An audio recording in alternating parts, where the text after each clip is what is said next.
Hello friends. तो आज हम लोग पाठ्य योजना 7 देखने वाले हैं। जैसा कि आप जानते हैं कि हमारा स्टार्टिंग होता है डेट से, दिनांक से।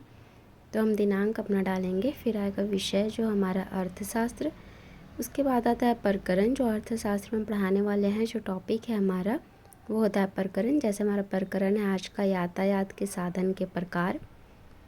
फिर आएगा छात्र अध्यापिका का नाम, जो बॉयज़ होंगे वो छात्र अध्यापक लिखेंगे।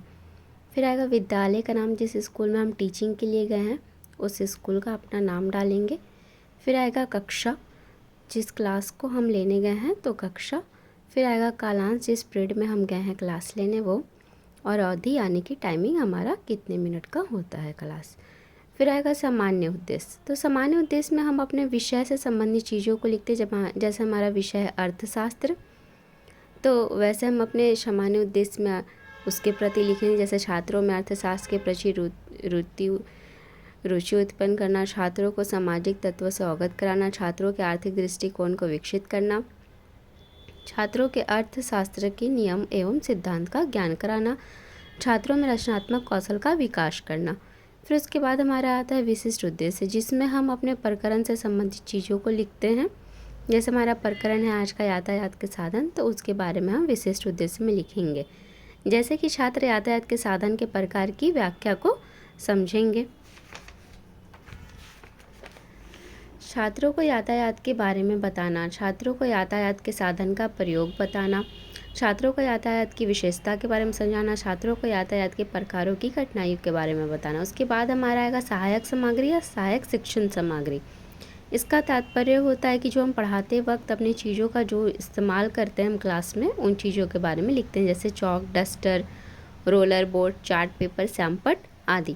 उसके बाद हमारा आएगा शिक्षण विधि। किस विधि से हम छात्रों को ज्ञान प्रदान करें। जैसे व्याख्यान विधि हम व्याख्या करते हैं, प्रश्नोत्तरी विधि हम एक आध दो प्रश्न भी करते हैं, उदाहरण विधि हम चीज़ों को उदाहरण देकर समझाते हैं। उसके बाद आएगा शिक्षण सूत्र, तो सरल से जटिल की ओर, ज्ञात से अज्ञात की ओर, स्थूल से सूक्ष्म की ओर। फिर उसके बाद हमारा आएगा पूर्व ज्ञान, जो हमारा टॉपिक है क्या उससे रिलेटेड चीज़ें बच्चे पहले से जानते हैं या नहीं, वो हम पूर्व ज्ञान में लिखते हैं। उसके बाद हमारा आता है प्रस्तावना प्रश्न, जिसमें हमारा 3 कॉलम होता है। पहला क्रम संख्या, छात्र अध्यापिका क्रिया और छात्र क्रिया, 3 कॉलम होते हैं हमारे। इसमें हम छात्रों से कुछ क्वेश्चंस करते हैं 4-5, जिसका उत्तर हमारे छात्र हमें देते हैं। उसके बाद हमारा आता है उद्देश्य कथन, कि आज हमारे पढ़ाने का उद्देश्य क्या है, हम उद्देश्य कथन में उस चीज़ों को लिखते हैं। फिर हमारा उसके बाद आता है प्रस्तुतिकरण।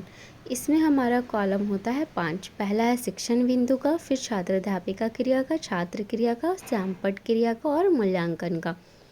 शिक्षण बिंदु से शुरुआत होती है। शिक्षण बिंदु में हम अपने टॉपिक को लिखते हैं जो हम आज पढ़ाने वाले हैं। तो जैसे यातायात के साधन हो गए, साधन के प्रकार हो गए, उसी तरह आगे भी और भी हैं। तो उस चीज़ों को टॉपिकों में यहाँ लिख दिया और उसकी व्याख्या हम छात्र अध्यापिका क्रिया में कर देते हैं। छात्र क्रिया में हम लिखते हैं कि जो हम टॉपिक्स अपने छात्रों को पढ़ा रहे हैं, समझा रहे हैं, तो छात्र उस चीज़ को कैसे ग्रहण कर रहे हैं। तो सुनेंगे, समझेंगे और महत्वपूर्ण चीज़ों को अपनी कॉपी में लिखते हैं। इस चीज़ को हम छात्र क्रिया में लिख देते हैं। उसके बाद हमारा जो हम व्याख्या कर रहे हैं उससे रिलेटेड जो मुख्य तथ्य होते हैं वो हम ब्लैक बोर्ड या वाइट बोर्ड पर लिखते हैं, जिसे हम सैमपट क्रिया में इस तरह ब्लैक पेपर से दिखाते हैं। उसके बाद अपने टॉपिक से रिलेटेड ही 1-2 क्वेश्चंस कर लेते हैं छात्रों से, जो हमारा ये रहा। उसके बाद आगे उसी तरह है हमारा टॉपिक थल यातायात, जल यातायात और वायु यातायात। उससे संबंधित व्याख्या हम छात्र अध्यापिका क्रिया में डालते हैं।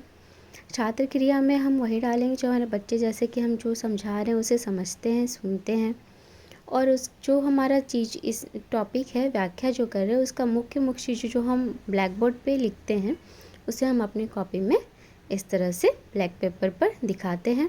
उसके बाद हमारा आता है मूल्यांकन। अपनी चीज़ों से संबंधित टॉपिक से रिलेटेड ही हम 1-2 क्वेश्चंस अपने छात्रों से करते हैं, वो हुआ हमारा मूल्यांकन में।